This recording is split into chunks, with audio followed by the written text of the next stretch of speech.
Darja Pahulje je po izobrazbi višja upravna delavka, vendar je vse skozi ostala zvesta svojemu osnovnemu poklicu medicinske sestre.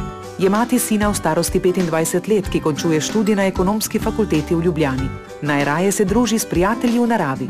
Kot mati študenta si bom prizadevala za uvedbo finančnih subvencij socialno šibkim mladim družinam, ki bo pomenila takojšnjo pomoč pri reševanju stanovanjskega vprašanja in varstva otrok, ter odpiranje novih delovnih mest.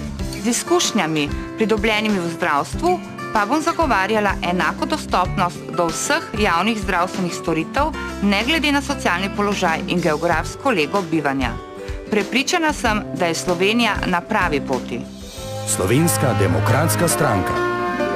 Slovenija na pravi poti.